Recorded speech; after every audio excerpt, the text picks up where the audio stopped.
Good morning friends. ਅੱਜ ਆਪਾਂ last topic ਕਰਨ ਜਾ ਰਹੇ ਕੰਟਰੈਕਟ ਐਕਟ ਦਾ। ਇਹ ਚੈਪਟਰ 10th ਹੈ। ਇਹਨੂੰ ਆਪਾਂ ਇਹਦੇ ਵਿੱਚ ਜਿਹੜੇ ਟੌਪਿਕ ਕਰਾਂਗੇ ਏਜੰਸੀ ਦਾ ਕਰਾਂਗੇ। ਏਜੰਸੀ ਦੇ ਵਿੱਚ ਦੋ ਪਾਰਟੀਜ਼ ਇਨਵੋਲਵ ਹੁੰਦੀਆਂ ਨੇ, ਏਜੰਟ ਔਰ ਪ੍ਰਿੰਸੀਪਲ। ਏਜੰਟ ਕੀ ਹੈ? ਉਹ ਪਰਸਨ ਹੈ ਜਿਹੜਾ ਕਿ ਜਿਹਨੂੰ ਪ੍ਰਿੰਸੀਪਲ ਅਪੋਇੰਟ ਕਰਦਾ ਹੈ ਪਰਟੀਕੂਲਰ ਪਰਪਸ ਵਾਸਤੇ ਜਾਂ ਆਪਣੀ ਚੀਜ਼ ਦੀ ਡੀਲਿੰਗ ਕਰਨ ਵਾਸਤੇ, ਤਾਂ ਕਿ ਥਰਡ ਪਾਰਟੀ ਨੂੰ ਉਹਦੇ ਬਿਹਾਫ 'ਤੇ ਜਾ ਕੇ ਕੰਟਰੈਕਟ ਕਰੇ। ਜਿਹੜੇ ਕੰਡੀਸ਼ਨਸ ਨੇ ਏਜੰਸੀ ਦੀਆਂ ਕਿ ਜਿਹੜਾ ਪ੍ਰਿੰਸੀਪਲ ਹੈ ਉਹ ਮਾਈਨਰ ਹੋਣਾ ਚਾਹੀਦਾ, ਪਾਰਡਨ ਜਿਹੜਾ ਪ੍ਰਿੰਸੀਪਲ ਆ ਉਹ ਮੇਜਰ ਹੋਣਾ ਚਾਹੀਦਾ, ਜਿਹੜਾ ਏਜੰਟ ਉਹ ਮਾਈਨਰ ਹੋ ਸਕਦਾ। ਮਾਈਨਰ ਨੂੰ ਆਪਾਂ ਏਜੰਟ ਬਣਾ ਸਕਦੇ ਹਾਂ, ਬਟ ਜਿਹੜਾ ਵੀ ਏਜੰਟ ਮਾਈਨਰ ਏਜੰਟ ਕੋਈ ਵੀ ਕੰਮ ਕਰੇਗਾ ਉਹਦੇ ਲਈ ਪ੍ਰਿੰਸੀਪਲ ਲਾਇਬਲ ਹੋਏਗਾ।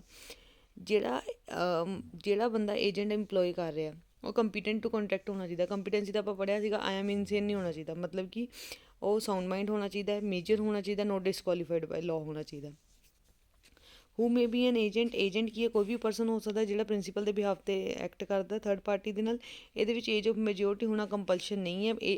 Agent can be a minor but principal always be a major person. ਹੁਣ ਕੰਸੀਡਰੇਸ਼ਨ ਕੀ ਹੈ? ਏਜੰਸੀ ਦੇ ਕੰਟਰੈਕਟ ਦੇ ਵਿੱਚ ਕੰਸੀਡਰੇਸ਼ਨ ਕੋਈ ਮੈਟਰ ਨਹੀਂ ਕਰਦੀ। ਤੁਸੀਂ ਏਜੰਟ ਨੂੰ ਕੰਸੀਡਰੇਸ਼ਨ ਦਿਓ ਜਾਂ ਨਾ ਦਿਓ, ਡਜ਼ਨਟ ਮੈਟਰ, ਬਟ ਉਹ ਜਿਹੜਾ ਡਿਪੈਂਡ ਕਰਦਾ ਕਮਿਸ਼ਨ 'ਤੇ ਬੇਸਡ ਹੁੰਦਾ। ਜਿਹੜਾ ਵੀ ਏਜੰਟ ਏਜੰਸੀ ਦੇ ਬਿਹਾਫ 'ਤੇ ਵਰਕ ਕਰਦਾ ਉਹ ਇੱਕ ਕਮਿਸ਼ਨ ਲੈਂਦਾ ਇਨ ਰਿਸਪੈਕਟ ਟੂ ਦ ਸੇਲ। ਇਹਦੇ ਵਿੱਚ ਕਮਿਸ਼ਨ ਦੇ ਵਿੱਚ ਏਜੰਟ ਦੇ ਵਿੱਚ ਵੀ ਦੋ ਤਰ੍ਹਾਂ ਦੇ ਏਜੰਟ ਹੁੰਦੇ, ਇੱਕ ਨੋਰਮਲ ਏਜੰਟ, ਇੱਕ del credit agent. Del credit agent ਕਿਹੜਾ ਹੁੰਦਾ? ਡੈਲ ਕ੍ਰੈਡਿਟ ਏਜੰਟ ਉਹ ਏਜੰਟ ਹੈ ਜਿਹੜਾ ਕਿ ਅਸ਼ੋਰ ਕਰਦਾ ਪ੍ਰਿੰਸੀਪਲ ਨੂੰ ਕਿ ਅਗਰ ਲੈਟਸ ਸਪੋਜ਼ ਉਹਨੇ ਆਰਟੀਕਲਸ ਨੂੰ ਸੇਲ ਕਰ ਦਿੱਤਾ ਤਾਂ ਜਿਹੜਾ ਬਾਇਰ ਹੈ ਉਹ ਉਹਦੀ ਪੇਮੈਂਟ ਕਰੇਗਾ ਇਨ ਰਿਸਪੈਕਟ ਉਹਦੀ, ਮਤਲਬ ਬੈਡ ਡੈਟ ਨਹੀਂ ਹੋਣਗੇ। ਬੈਡ ਡੈਟ ਨੂੰ ਕਲੀਅਰ ਕਰਵਾਉਣ ਦੀ ਜ਼ਿੰਮੇਵਾਰੀ ਡੈਲ ਕ੍ਰੈਡਿਟ ਏਜੰਟ ਦੀ ਹੁੰਦੀ ਹੈ ਅਤੇ ਉਹ ਉਹਦੇ ਬਦਲੇ ਐਕਸਟਰਾ ਚਾਰਜਿਸ ਲੈਂਦਾ ਕਿ ਪੇਮੈਂਟ ਦੇ ਵਿੱਚ ਡਿਫੋਲਟ ਨਹੀਂ ਹੋਏਗਾ। ਅਗਰ ਪੇਮੈਂਟ ਦੇ ਵਿੱਚ ਡਿਫੋਲਟ ਹੋਏਗਾ ਤਾਂ ਡੈਲ ਕ੍ਰੈਡਿਟ ਏਜੰਟ ਜਿਹੜਾ ਹੈਗਾ ਉਹ ਰਿਸਪੋਂਸੀਬਲ ਹੋਏਗਾ। ਡੈਲ ਕ੍ਰੈਡਿਟ ਏਜੰਟ ਦੀ ਜਿਹੜੇ ਚਾਰਜਿਸ ਹੁੰਦੇ ਨੇ ਉਹ ਹਾਇਰ ਹੁੰਦੇ ਨੇ। ਹੁਣ ਆਪਾਂ ਏਜੰਸੀ ਦੇ ਕੰਟਰੈਕਟ ਦੇ ਵਿੱਚ ਕਿੱਦਾਂ ਐਂਟਰ ਕਰਦੇ ਹਾਂ? ਜਿਹੜਾ ਏਜੰਸੀ ਦਾ ਕੰਟਰੈਕਟ ਹੈ ਉਹ ਇਨ ਰਾਈਟਿੰਗ ਵੀ ਹੋ ਸਕਦਾ, ਐਕਸਪ੍ਰੈਸਡ ਹੋ ਸਕਦਾ, ਓਰਲ ਹੋ ਸਕਦਾ ਔਰ ਇੰਪਲਾਈਡ ਹੋ ਸਕਦਾ। ਐਕਸਪ੍ਰੈਸਡ ਔਰ ਰਾਈਟਿੰਗ ਦੇ ਵਿੱਚ ਆਪਾਂ ਨੂੰ ਪਤਾ ਹੀ ਹੈ ਕਿ ਕੀ ਹੁੰਦਾ, ਜਾਂ ਤਾਂ ਲਿਖ ਕੇ ਜਾਂ ਬੋਲ ਕੇ ਦੱਸਿਆ ਜਾਂਦਾ। ਇੰਪਲਾਈਡ ਦਾ ਮਤਲਬ ਕਿ by the conduct of the parties ਇਹ ਪਤਾ ਲੱਗਦਾ ਕਿ ਏਜੰਸੀ ਦਾ ਕੰਟਰੈਕਟ ਦੇ ਵਿੱਚ ਐਂਟਰ ਹੋਇਆ ਗਿਆ। ਠੀਕ ਹੈ ਜੀ। ਹੁਣ ਏਜੰਟ ਨੂੰ ਉਹਦੀਆਂ ਰੋਲਸ ਐਂਡ ਰਿਸਪੋਂਸੀਬਿਲਿਟੀਜ਼ ਦੱਸੀਆਂ ਜਾਂਦੀਆਂ ਨੇ ਕਿ ਏਜੰਟ ਨੇ ਕੀ ਉਹਦੇ ਰੋਲ ਨੇ, ਕੀ ਉਹਦੀਆਂ ਰਿਸਪੋਂਸੀਬਿਲਿਟੀਜ਼ ਨੇ, ਕਿਸ ਅਕੋਰਡਿੰਗ ਉਹਨਾਂ ਨੇ ਕੰਮ ਕਰਨਾ। ਔਰ ਅਗਰ ਲੈਟ ਸਪੋਜ਼ ਏਜੰਟ ਨੂੰ ਪ੍ਰਿੰਸੀਪਲ ਨੇ ਕੋਈ ਵੀ ਬਾਊਂਡਰੀ ਲਿਮਿਟ ਦਿੱਤੀ ਹੈ ਤਾਂ ਏਜੰਟ ਦਾ ਕੰਮ ਕੀ ਹੈ ਕਿ ਉਸ ਬਾਊਂਡਰੀ ਲਿਮਿਟ ਦੇ ਵਿੱਚ ਰਹਿ ਕੇ ਹੀ ਕੰਮ ਕਰੇ ਅਤੇ ਜਿੰਨਾ ਵੀ ਚੀਜ਼ਾਂ ਕਰਨ ਦੀ ਜ਼ਰੂਰਤ ਹੈਗੀ ਹੈ ਸੇਲ ਦੇ ਵਾਸਤੇ ਉਹ ਕਰੇ, ਬਟ ਲੋਕਾਂ ਨੂੰ ਝੂਠ ਨਾ ਬੋਲੇ। ਲੈਟ ਸਪੋਜ਼ ਏਜੰਟ ਜਿਹੜਾ ਹੈਗਾ ਆਪਣੀ ਬਾਊਂਡਰੀਜ਼ ਨੂੰ ਐਕਸੀਡ ਕਰ ਜਾਂਦਾ ਅਤੇ ਜਿੱਦਾਂ ਹੀ ਉਹ ਆਪਣੀ ਗਿਵਨ ਬਾਊਂਡਰੀਜ਼ ਨੂੰ ਐਕਸੀਡ ਕਰੇਗਾ ਤਾਂ ਜਿਹੜੀ ਏਜੰਟ ਦੀ ਲਾਇਬਿਲਿਟੀ ਉਹ ਵੱਧ ਜਾਏਗੀ। ਪ੍ਰਿੰਸੀਪਲ ਉਸ ਐਕਟ ਦੇ ਲਈ ਲਾਇਬਲ ਨਹੀਂ ਰਹੇਗਾ। ਨੈਕਸਟ ਹੈ ਏਜੰਟ ਅਥੋਰਟੀ ਇਨ ਐਨ ਐਮਰਜੈਂਸੀ। ਕਿ ਲੈਟ ਸਪੋਜ਼ ਕਿਸੇ ਵੀ ਤਰ੍ਹਾਂ ਦੀ ਐਮਰਜੈਂਸੀ ਕੰਡੀਸ਼ਨ ਅਰਾਈਜ਼ ਹੋ ਗਈ ਹੈ ਤਾਂ ਏਜੰਟ ਦਾ ਸਭ ਤੋਂ ਪਹਿਲਾਂ ਕੰਮ ਕੀ ਹੈ?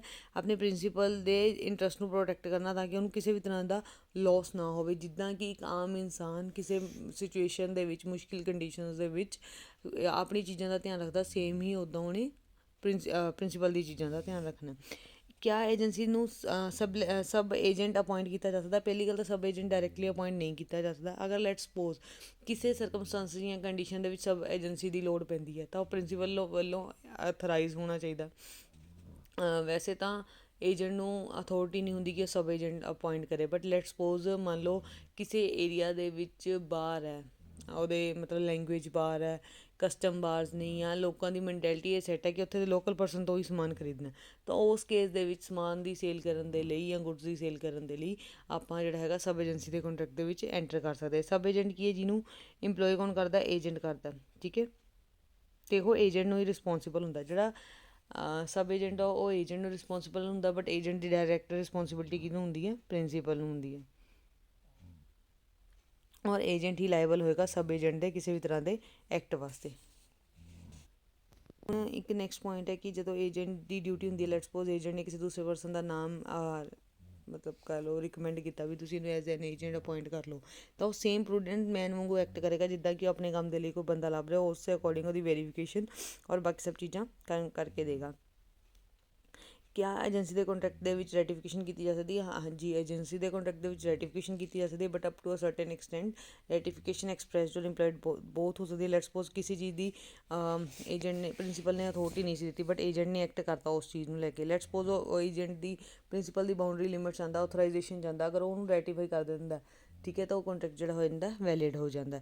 ਬਟ ਲੈਟ ਸਪੋਜ਼ ਏਜੰਟ ਲੋਕਾਂ ਨੂੰ ਮਿਸਗਾਈਡ ਕਰ ਰਿਹਾ ਕਿ ਮੈਂ ਹੀ ਪ੍ਰਿੰਸੀਪਲ ਹਾਂ, ਮੈਂ ਹੀ ਇਸ ਚੀਜ਼ ਦਾ ਓਨਰ ਹਾਂ, ਉਹ ਤੋਂ ਬਾਅਦ ਸੇਲ ਕਰ ਰਿਹਾ, ਤਾਂ ਇਸ ਕੇਸ ਦੇ ਵਿੱਚ ਕੀ ਹੈ ਕਿ ਜਿਹੜਾ ਏਜੰਟ ਉਹ ਚੀਟ ਕਰਨ ਦੀ ਕੋਸ਼ਿਸ਼ ਕਰ ਰਿਹਾ, ਆਪਣੀ ਬਾਊਂਡਰੀ ਲਿਮਿਟ ਐਕਸੀਡ ਕਰ ਰਿਹਾ, ਲੈਟਸ ਸਪੋਜ਼ ਕਿਸੇ ਵੀ ਤਰ੍ਹਾਂ ਦਾ ਲਾਸ ਹੋ ਜਾਂਦਾ ਹੈ ਉਹਨਾਂ ਸਿਚੁਏਸ਼ਨਸ ਦਾ ਏਜੰਟ ਲਾਇਬਲ ਰਹੇਗਾ, ਪ੍ਰਿੰਸੀਪਲ ਲਾਇਬਲ ਨਹੀਂ ਹੋ ਸਕਦਾ।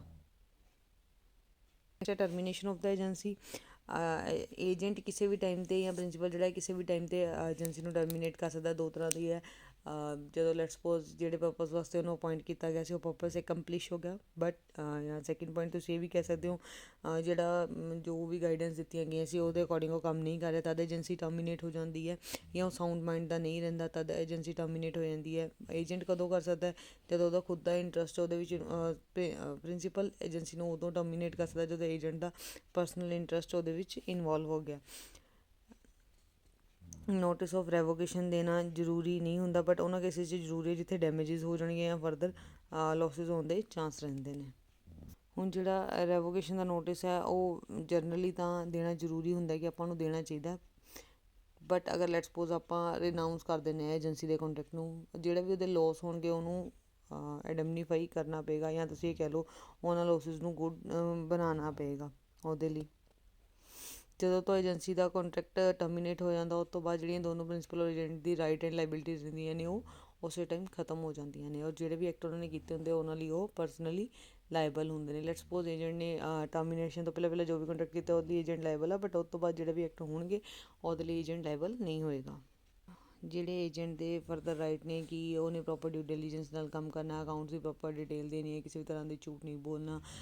ਏਜੰਟ ਕੋਲ ਰਾਈਟ ਟੂ ਲੀਨ ਵੀ ਹੁੰਦਾ, ਲੈਟਸ ਸਪੋਜ਼ ਪ੍ਰਿੰਸੀਪਲ ਨੂੰ ਉਹਦੇ ਪੈਸੇ ਨਹੀਂ ਦਿੱਤੇ ਤਾਂ ਉਹ ਕਿਸੇ ਵੀ ਤਰ੍ਹਾਂ ਦਾ ਪੇਪਰ ਆਰਟੀਕਲਸ ਕਿਸੇ ਵੀ ਚੀਜ਼ਾਂ ਨੂੰ ਉਹਨਾਂ ਨੂੰ ਹੋਲਡ ਕਰ ਸਕਦਾ ਜੋ ਉਹਦੀ ਪੋਜੀਸ਼ਨ ਦੇ ਵਿੱਚ ਹੈਗੀ ਹੈ, ਤਾਂ ਕਿ ਜਦ ਤੱਕ ਉਹਦੀ ਪੇਮੈਂਟਸ ਨਹੀਂ ਕਲੀਅਰ ਹੁੰਦੀਆਂ ਤਦ ਤੱਕ ਉਹ ਉਹਨੂੰ ਆਪਣੇ ਕੋਲ ਰੱਖ ਸਕਦਾ। ਅਗਰ ਲੈਟਸ ਸਪੋਜ਼ ਕਿਸੇ ਵੀ ਤਰ੍ਹਾਂ ਦਾ ਨੁਕਸਾਨ ਏਜੰਟ ਦੀ ਵਜ੍ਹਾ ਕਰਕੇ ਹੁੰਦਾ ਤਾਂ ਉਹ ਨੁਕਸਾਨ ਨੂੰ ਕੱਟ ਡਾਊਨ ਕੀਤਾ ਜਾਂਦਾ ਵਾਈਲ ਕਲੀਅਰਿੰਗ ਦਾ ਡਿਊਜ਼। ਅਗਰ ਏਜੰਸੀ ਦੇ ਵਿੱਚ ਕਿਸੇ ਵੀ ਤਰ੍ਹਾਂ ਦਾ ਕੰਟਰੈਕਟ ਜਾਂ ਫਰੋਡ ਜਾਂ ਕਿਸੇ ਵੀ ਤਰ੍ਹਾਂ ਦੀ ਮਿਸਰੀਪ੍ਰਜੈਂਟੇਸ਼ਨ ਹੋਈ ਹੈ, ਠੀਕ ਹੈ, ਤਾਂ ਉਹਦੇ ਲਈ ਜਿਹੜੇ ਪਾਰਟੀ ਨੇ ਫਰੋਡ ਕੀਤਾ ਉਹ ਲਾਇਬਲ ਹੋਏਗਾ। ਤੋ ਇਹ ਸੀਗਾ ਆਪਣਾ ਟੋਟਲ ਅੱਜ ਏਜੰਸੀ ਦਾ ਕੰਸੈਪਟ ਸਾਰਾ। ਹੁਣ ਜਿਹੜਾ ਆਪਣਾ ਇੰਡੀਅਨ ਕੰਟਰੈਕਟ ਐਕਟ ਹੈ ਉਹ ਆਪਾਂ ਵਾਈਂਡ ਅਪ ਕਰ ਦਾਂਗੇ, ਸਾਰੇ ਆਲਮੋਸਟ ਜਿਹੜੇ ਮੇਜਰ ਸੈਕਸ਼ਨ ਸੀ ਉਹ ਆਪਾਂ ਕਵਰ ਕਰ ਲਏ। ਕੱਲ੍ਹ ਆਪਾਂ ਇੱਕ ਨਵਾਂ ਲਾਅ ਸਟਾਰਟ ਕਰਾਂਗੇ।